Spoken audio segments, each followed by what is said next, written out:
نحمده ونصلي على رسوله الكريم اما بعد فاعوذ بالله من الشيطان الرجيم بسم الله الرحمن الرحيم رب اشرح لي صدري ويسر لي امري واحلل عقدة من لساني يفقهوا قولي۔ اس میں آپ دیکھیے کہ جو حفظ فروج کا ذکر ہے یہ صرف اس کو ہی نہیں روکتا بلکہ بہت سی بیماریوں اور خرابیوں سے بھی انسان کو بچاتا ہے۔ آج کل ہم دیکھتے ہیں کہ بہت سے لوگ ایڈز سے ہلاک ہو رہے ہیں اور اس کے پیچھے بھی بنیادی وجہ کیا ہے؟ حفظ فروج کا نہ ہونا۔ اس میں جو رپورٹس ہیں وہ کہتی ہیں کہ دنیا کا کوئی ایک ملک بھی ایسا نہیں جہاں ایڈز کا کوئی مریض نہ ہو، ہر جگہ۔ اور ساؤتھ ایسٹ ایشیا میں یہ بیماری سب سے پہلے نمبر پر ہے۔ ساؤتھ ایسٹ ایشیا میں پاکستان میں ایڈز کا پہلا کیس 1986 میں تشخیص ہوا۔ 1996 میں یعنی 10 سال بعد 1000 ایڈز وائرس کے مریض سامنے آئے جن کی رپورٹ ہوئی، اور جن کی رپورٹ نہیں ہوئی ان کی تعداد 50 سے 80 ہزار۔ اور سندھ میں 1996 میں ایڈز کے سامنے آنے والے کیسز کی تعداد 318 تھی، لیکن نہ سامنے آنے والے کیسز کی تعداد کہیں زیادہ تھی، اور دن بدن یہ مرض جو ہے بڑھتا جا رہا ہے۔ اور اس کے جو اسباب ہیں، اگرچہ وہ بعض اوقات بلڈ ٹرانسفیوژن اور اس طرح کی اس میں بھی مرض منتقل ہو جاتا ہے، لیکن بنیادی سبب جو ہے وہ جنسی بے راہ روی ہے۔ اور اس میں افسوس یہ کہ لوگوں کو یہ تو نہیں بتایا جاتا کہ یہ حرام ہے یا اللہ کا ناپسندیدہ کام ہے، وہ پریونشن کے طریقے بتا دیتے ہیں اور حرام کو ویسے ہی جائز قرار دیتے ہیں کہ ٹھیک ہے۔ اور چھوٹے چھوٹے بچوں کو بھی یہی سکھایا جاتا ہے کہ وہ جو چاہیں کریں، بس اپنے آپ کو پروٹیکٹ کریں، یعنی سیف سیکس جس کو بولتے ہیں۔ اسلام سیف سیکس کا قائل نہیں ہے، بلکہ وہ کس چیز کا ہے؟ نکاح کا قائل ہے کہ اپنے آپ کو اس بڑے قلعے میں بند کریں اور جنسی بے راہ روی سے پرہیز کریں۔ آپ دیکھیے کہ یحفظن فروجہن اور یحفظوا فروجہم سے پہلے کیا ہے؟ نگاہوں کی حفاظت۔ سب سے پہلا راستہ وہی بند کر دیا، نگاہیں بچاؤ، وہاں تک موقع ہی نہیں ہوگا جانے کا۔ اور اگر کسی وجہ سے وہ پہلی تدبیر تم نہیں بھی کر سکے تو کیا ہے؟ تو بھی تم اس حرام کا ارتکاب نہیں کر سکتے۔ اور آپ کو پتہ کتنی سخت حدیث ہے، لا یزنی الزانی حین یزنی وہو مؤمن، کہ کوئی شخص زنا نہیں کرتا اس حال میں کہ وہ مومن ہو، یعنی اس کا ایمان اس سے نکل کے الگ ہو جاتا ہے، ایمان کے منافی ہے، کبیرہ گناہوں میں سے ہے۔ یہ مڈل ایسٹ میں کافی یہ رجحان چلا ہوا ہے کہ عورتیں جو ہیں وہ کام کرنے کے لیے فلپینز سے، انڈیا سے آتی ہیں اکیلی اور آ کے وہاں پہ رہتی ہیں۔ تو پچھلے دنوں میری ایک دوست ہیں بہت پیاری وہاں پہ، اور وہ اپنے بچوں کے لیے میڈ کا بندوبست کر رہی تھیں، تو انہوں نے پتہ کروایا کہ جو گھر میں عورت ہو اس کا آگے پیچھے پتہ ہونا چاہیے۔ تو کچھ 4-5 سال سے وہ عورت وہیں پہ کام کر رہی تھی کسی کے گھر۔ تو ان سے کہا کہ آپ جائیں، جا کے اپنا ویزا وغیرہ چینج کر کے واپس آئیں اور آپ میرے پاس آ کے رہیں۔ وہ عورت اتنی بھلے مانس اور نیک عورت، حجاب کرتی ہیں اور گھر میں مطلب وہ کام وام کرتی ہیں، ہم سب ان کو بوا ہی کہتے تھے۔ تو وہ جب واپس گئی اور سارا انتظام کیا گیا کہ کیونکہ ویزے کے لیے اچھا خاصا خرچ کرنا پڑتا ہے ان عورتوں کے لیے، لیکن اس میں اللہ تعالیٰ کی جب حکم نہیں ہے اور اس میں خرابیاں پھر پیدا ہوتی ہیں اس قسم کے معاملات میں، تو وہ عورت جب واپس انڈیا گئی اور انڈیا سے اس نے وہاں سے میل بھیجی کہ میرے تو میاں کو ایڈز ہو گئی ہے اس کے دور رہنے کی وجہ سے، اور وہ واپس نہیں آ سکتی کیونکہ جب وہ پہنچی تھی تو اسے بھی نہیں پتا تھا کہ اس کو ایڈز ہے۔ اور جب اس کے ویزے وغیرہ کے پیپرز جب گئے اور سارا کچھ ہوا تو اس کو وہیں پر ہی انہوں نے کہا کہ آپ چیک کریں اور پھر آپ ٹریول کریں، ایسے آپ ٹریول نہیں کریں۔ تو وہ کہنے لگی کہ میرا تو سارا زندگی کا مقصد ہی برباد ہو گیا۔ اس کے بچے تھے، وہ ان کو پڑھا رہی تھی جب دبئی میں تھی، تو وہ ان کو پڑھا رہی تھی اور سب کچھ اس کا کرتی تھی۔ وہ تو جیسے ہی انڈیا گئی اور ویسے ہی پتا چل گیا کہ میاں اکیلے رہنے کی وجہ سے ایڈز میں مبتلا ہو گیا۔ گھر کے جو بچے ہیں وہ ڈرگز لیتے ہیں۔ مطلب ایک عورت کا گھر سے باہر رہنے کی وجہ سے 4 بچے خراب، میاں خراب، اس کی اپنی زندگی خود وہ ایڈز میں اس کو مبتلا ہو گئی، اور جو آمدنی تھی وہ بھی ختم ہو۔ تو اس میں فساد ہی فساد ہے۔ ظاہر ہے اللہ تعالیٰ نے جو حدود مقرر کی ہیں وہ سراسر ہمارے فائدے کی ہیں، اور انسانوں ہی کو مصیبت اور آفت سے بچانے کی تدبیریں ہیں۔ دیکھیے اس میں جو ان رشتوں کے سامنے بھی حیا کا جو کانسیپٹ ہے کہ جس میں سینہ کا ڈھانپنا اور بالوں کا اس طرح ڈھانپنا تو نہیں جیسے کسی نامحرم سے کو باریک دوپٹہ ہے یا سر سے کچھ ڈھلک بھی جاتا ہے تو اس حد تک نہیں ہے، لیکن یہ ہے کہ اس میں پھر درجہ بندی ہے. شوہر کے سامنے صرف شوہر ایک ایسی ہستی ہے کہ جس کے سامنے مکمل زینت کا اظہار کیا جا سکتا ہے، باقی جو ہیں ان کے سامنے اس طرح نہیں ظاہر کیا جائے گا. مثلا ایسا ٹائٹ ڈریس یا ایسا لباس کہ جس سے فتنہ پیدا ہو. بعض اوقات آپ دیکھیے کہ محرم رشتوں کے اندر بھی ایسے احساسات پیدا ہو سکتے ہیں اور اس میں بچنے کی ضرورت ہے. کہیں بھی حتیٰ کہ عورتوں کے مابین بھی اگر کوئی ایسی چیز پیدا ہو رہی ہے تو اس سے بھی محفوظ رہنے کی ضرورت ہے. اس میں جہاں تک سطر کا تعلق ہے کہ جسم کو ڈھانپنا، تو اس میں متفق علیہ حدیث ہے بخاری اور مسلم کی. نبی صلی اللہ علیہ وسلم نے فرمایا صنفان من اہل النار لم ارہما قوم معهم سیات کاذناب البقر یضربون بها الناس ونساء کاسیات عاریات ممیلات مائلات رؤوسهن کاسنمۃ البخت المائلہ لا يدخلن الجنة ولا يجدن ريحها وإن ريحها لا يوجد من مسيرة كذا وكذا.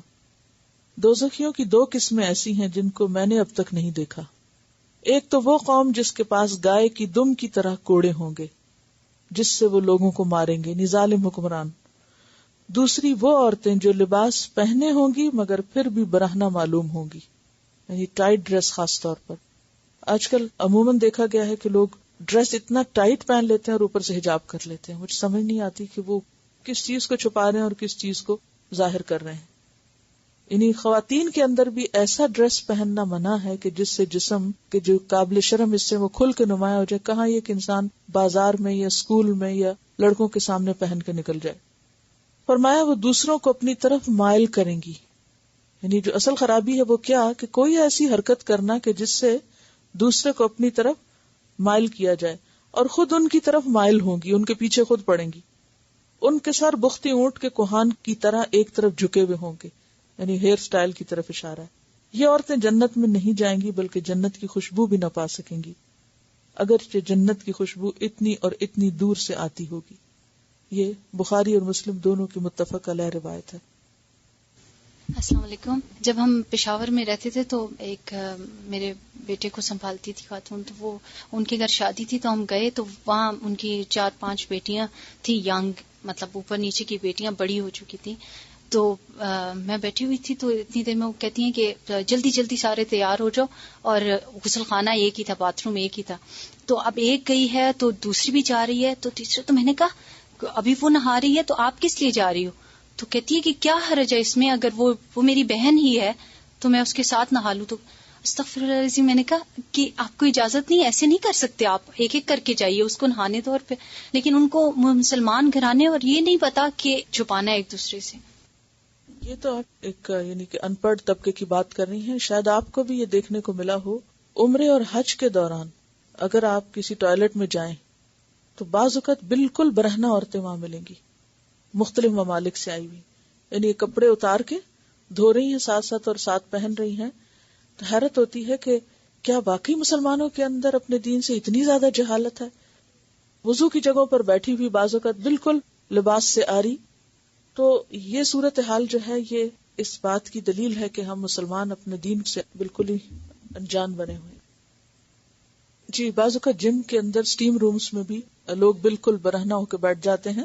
اور اس میں آپ دیکھیے کہ صاف حدیث ہے صحیح مسلم کی، مرد کے سطر کو نہ دیکھے اور عورت کے سطر کو نہ دیکھے.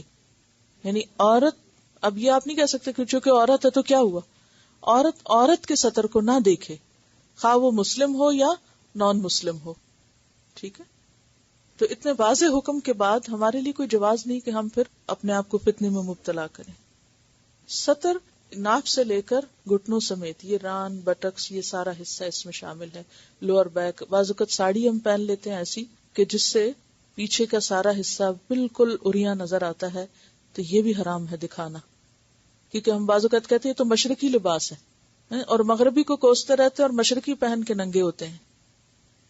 Another thing which is very common is waxing کے لیے people don't realize کہ گھٹنے تک ہے سطر، کیونکہ کبھی کبھی کیا ہوتا ہے کہ جو کر رہے ہوتے ہیں وہ گھٹنا بھی کر دیتے ہیں یا کہتے ہیں کہ پوری لیگ کر لو. This is very common in Muslim owned beauty salons as well. تو اس کے بارے میں دھیان رکھنا ہوگا. کیونکہ زندہ تو کیا مردہ کی ران بھی نہیں دیکھی جا سکتی. بھانجے ہوں، بھتیجے ہوں، اپنے بیٹے ہوں، ان کے سامنے بھی سی تھرو ڈریس اور ایسا لباس کہ جس سے یعنی ایسی زینت ظاہر ہو رہی ہو کہ جس سے دوسرا فتنے میں پڑے. اصل مقصود کیا ہے؟ اگر آپ دیکھیے کہ آیت کا اصل مقصد کیا ہے، دوسرے کو مشکل سے فتنے سے بچانا. یہ لکھا ہوا کہ young girls ladies wear tight jeans very very tight and tops please comment. میرے خیال ہے کہ اس پر کافی واضح میں نے کہا ہے کہ ٹائٹ جینز ہوں یا ٹاپس ہوں، کوئی بھی چیز جس سے آپ کا جسم نمایاں ہو کہ ہڈیاں، اس کا سائز، اس کا سب کچھ دکھ رہا ہو، وہ سب اسی میں شامل ہے. اگر آپ نے کوئی ایسا پاجامہ پہنا ہوا ہے تو آپ ایسی لانگ ڈھیلی شرٹ پہنے کہ جس سے یعنی خاص طور پر آپ دیکھیں کہ سطر میں جو حصہ آتا ہے اس پر کوئی جواز نہیں کچھ بھی ٹائٹ پہننے کا. اور مشکل پتہ کیا ہے، ہم بچوں کو بعض اوقات، چھوٹی بچیوں کو یہ کہہ کے ابھی تو چھوٹی ہیں، ان کو ہم صرف انڈر ویئر پہنا دیتے ہیں، اوپر چھوٹا سا فراک پہنا دیا یا ٹائٹ ڈریسز پہنا دیے یا لڑکوں جیسے ڈریسز پہنا دیے. اب کیا ہوتا ہے، وہ عادی ہو جاتے ہیں. اب ان کے اندر وہ حیا جنم ہی نہیں لیتا، اور پھر جو وہ بڑے ہوتے جاتے ہیں پھر ان کی اپنی مرضی شروع ہو جاتی. کل تک آپ کی مرضی تھی، آج ان کی مرضی شروع ہو گئی. لہٰذا وہ جب حیا ختم ہو گیا تو پھر وہ ساری حدیں پار ہو گئی. ہم اتنے زیادہ یہ سب کچھ دیکھ کر عادی ہو چکے ہیں کہ ہمیں احساس نہیں رہا. اور بعض اوقات آپ دیکھیں ٹائٹ کپڑے پہن کر بیٹھنے کا جو سٹائل ہوتا ہے اس کا بھی دھیان نہیں کرتے. نماز پڑھتے وقت ٹائٹ ڈریس جو ہے اس کے ساتھ ہم اونچا سجدہ بھی شروع کر دیتے ہیں، جس سے دوسروں کے لیے مصیبت کا باعث کہ مردوں کے سامنے تو نظریں جھکائیں، عورتوں کے سامنے بھی جھکانی پڑتی ہیں. جی السلام علیکم. اکثر اتفاق ہوتا ہے دیکھنے کا بچیوں کو کہ وہ بہت ہی زیادہ ٹائٹ جینز پہنی ہوتی ہیں، ٹاپس بھی اس قسم کے ہوتے ہیں کہ آگے سے بھی سب کچھ نمایاں ہوتا ہے، اور سر کے اوپر جو ہے وہ اسکارف ہوتا ہے.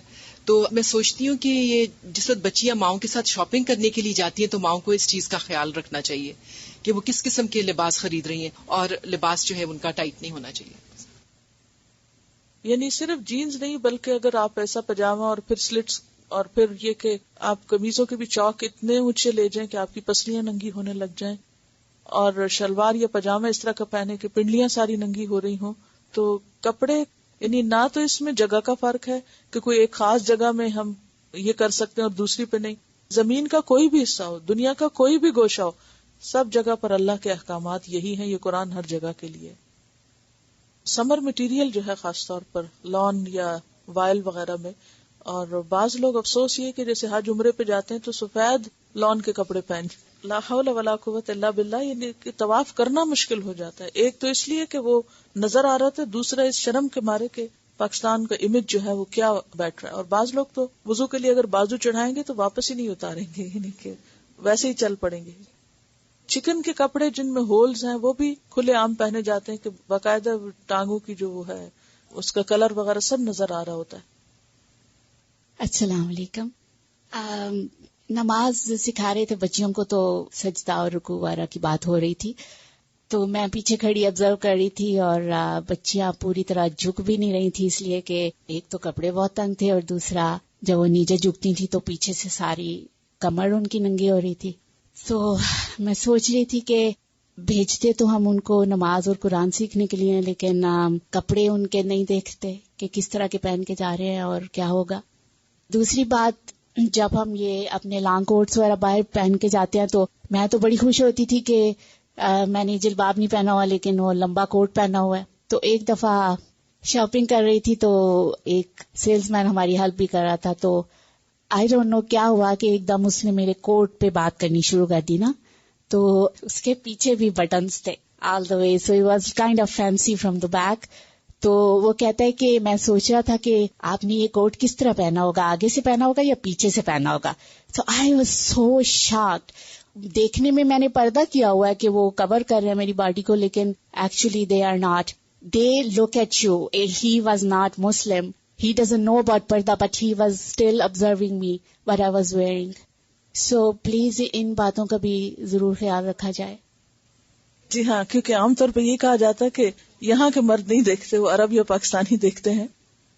بعض اوقات ہم لوگ کالے گاؤن پہنے ہوئے ہوتے ہیں اور ان کے اوپر مکیش لگی ہوئی ہوتی ہے، اور جلباب اوڑے ہوئے ہوتے ہیں اور ان کے اوپر پوری کناری لگی ہوئی ہوتی ہے، اور ٹھیک ٹھاک جو باہر جانے کا لباس ہے وہ بھرپور ہوتا ہے زینت سے. تو مجھے سمجھ نہیں آتی کہ یہ زینت کی اظہار کے لیے جا رہے ہیں لوگ یا زینت چھپا کے جا رہے ہیں، یعنی کیا کر رہے ہیں. کیونکہ اصل چیز جو ابھی میں نے ستاروں کا ذکر قرآن کی آیت سے اسی لیے کیا ہے تاکہ ہم تھوڑا سا پرکھیں اپنے آپ کو کہ ہم بعض اوقات انجانے میں، ناسمجھی میں، اور کیا کہتے ہیں یہ تو سعودی عرب سے آئے ہیں. جہاں تک حجاب کے جو ہے وہ خوبصورت ہونے یا اس طرح کا تعلق ہے تو ہم اکثر یہ بھی دیکھتے ہیں کہ ہم نے برانڈ نیم کے جو اسکارف پہنے ہوئے ہوتے ہیں. سو میرے پاس ایک اسکارف تھا، میں جاب جب کر رہی تھی 2 ہفتے پہلے تک، تو میں نے کیون کلین کا اسی طرح سے ایک اسکارف وائٹ پہنا ہوا تھا اور اس کے اوپر کچھ نہیں لگا ہوا ہے. تو میرا جو سپروائزر ہے وہ میرے پاس آ کے مجھ سے کہنے لگا کہ یہ تم لوگ کہاں سے کہیں سے الگ سے خریدتے ہو. میں نے کہا کہ یہ آپ کو کہیں بھی مل سکتے ہیں، اور ایون برانڈ مجھے اس وقت پتہ ہی نہیں تھا. میں نے بڑے مزے سے کہتے ہیں یہ برانڈ نیمز بھی ہوتے ہیں. تو کہتا ہے اچھا اس پہ کیا لکھا ہے؟ تو اس نے پڑھا، کہتا oh my God, and then he said کہ اس کا میں انڈر ویئر پہنتا ہوں. ذہن کہاں پہنچا؟ اس لیے کہ شیطان نے سب سے پہلا کام کیا کیا تھا؟ سورۃ الاعراف آپ نے پڑھی، اس میں آتا ہے کہ شیطان نے کوشش کیا کی کہ وہ ان کے لباس اتروا دے اور جسم کے وہ حصے جو ڈھانکنے کے قابل ہیں ان کو ایک دوسرے کے سامنے کھلوا دے. اور اس میں آپ دیکھیے کہ وہ لباس خاص طور پر جس میں شہرت اور تکبر مقصود ہو وہ بھی منع ہے. یعنی صرف زینت کی نمائش نہیں بلکہ شہرت اور تکبر کا لباس. نبی صلی اللہ علیہ وسلم نے فرمایا جو اپنے کپڑے تکبر سے گھسیٹتے ہوئے چلے، یعنی ایسے ڈریسز پہننا کہ جس میں وہ ساتھ ساتھ چل رہے ہوں، تو اللہ تعالیٰ قیامت کے دن اس کی طرف نگاہ اٹھا کے بھی نہ دیکھے گا. فرشی غرارے اور اس طرح کی چیزیں. مسند احمد اور ابو داؤد کی روایت ہے جو شخص شہرت کا لباس پہنے گا اللہ اسے قیامت کے دن ذلت کا لباس پہنائیں گے. یعنی شہرت کے لباس سے کیا مراد ہے؟ جس میں انسان کے اندر یہ خواہش ہو کہ میں دوسروں کی نسبت زیادہ نمایاں نظر آؤں، یعنی لوگوں کی نگاہیں میری طرف اٹھے، میری طرف متوجہ ہوں، ممتاز نظر آؤں ان میں سے. ایک شخص نے ابن عمر سے دریافت کیا کہ میں کس قسم کے کپڑے پہنوں؟ آپ نے کہا جس کے پہننے سے نادان لوگ تمہیں بے وقت خیال نہ کریں، یعنی گھٹیا قسم کے اور بدنما نہ ہوں، اور اہل دانش اس میں عیب نہ نکالیں. یعنی لباس پہنتے ہوئے کس چیز کا خیال کرنا چاہیے کہ نادان لوگ تمہیں بے وقت نہ سمجھیں اور عقل مند اس میں نقص نہ نکالیں کہ یہ اس کو نہیں پہننا چاہیے تھا. پھر اسی طرح زینت کا جو ہے ذکر ہوا کہ جس سے انسان آرائش کرتا ہے اپنی، تو اس میں بھی غلو سے کام نہیں لینا چاہیے. اب یہاں سے کوئی یہ نہ سمجھے کہ قرآن تو کہتا ہے بیوٹیفائی کرو اپنے آپ کو، لہذا جس طرح چاہو کرو. یہ معنی نہیں ہے اس کا، کیونکہ بیوٹیفیکیشن میں بھی اللہ تعالیٰ نے اور اس کے رسول صلی اللہ علیہ وسلم نے کچھ حدود مقرر کی ہیں. مثلا حدیث میں آتا ہے لعن الرسول علیہ الصلاۃ والسلام الواشمۃ والمستوشمۃ والواشرۃ والمستوشرۃ. رسول اللہ صلی اللہ علیہ وسلم نے لعنت فرمائی ہے گودنے والی پر، گودوانے والی پر، دانتوں کو نوکدار بنانے والی پر، اور اس پر جو دانتوں کو نوکدار بنوائے. یعنی ایسا طریقہ اختیار کرنا کہ جو پرماننٹ میک اپ کی قسمیں ہوتی ہیں، کہ مثلا یعنی ٹیٹوز جس کو کہتے ہیں، تو ٹیٹوز صرف بلو کلر کے نہیں یا بلیک نہیں ہوتے بلکہ اب میک اپ کی غرض سے بھی استعمال ہو رہے ہیں، اس سے بھی منع کیا گیا ہے. یعنی گودنا جو ہے وہ اس میں شامل ہوتا ہے. اور اسی طرح جو دوسری چیز ہے دانتوں کو نوکدار بنوانا، یہ اس دور میں لوگ کیا کرتے تھے، گھسا گھسا کے دانتوں کی شیپ فرق کر لیتے تھے. بریسز لگانا نہیں مراد، وہ تو اس میں تو ٹریٹمنٹ بھی ہوتی ہے نا، لیکن ایسی بیوٹیفیکیشن کہ جس سے خلق میں تبدیلی ہو جائے. اس میں آپ دیکھیے حدیث میں واضح الفاظ میں آتا ہے، بخاری اور مسلم کی حدیث ہے کہ آپ صلی اللہ علیہ وسلم نے خوبصورتی کے لیے دانتوں میں درزیں بنانے والی، اپنی دانتوں کو اندر سے گھسا کے بیچ میں فاصلہ زیادہ کرنا، اس پہ لعنت کی ہے. جو در حقیقت اللہ کی بنائی ہوئی صاف رد و بدل کے بارے میں محرم غیر محرم کی کوئی بھی ایسا میک اپ کہ جس سے پرماننٹ چینج جسم کے اندر ہو خوبصورتی کی خاطر وہ منع کیا گیا ہے. اس میں آتا ہے لعن اللہ المتفلجات کہ حسن کی خاطر دانتوں کے اندر تبدیلی پیدا کرنا. اسی طرح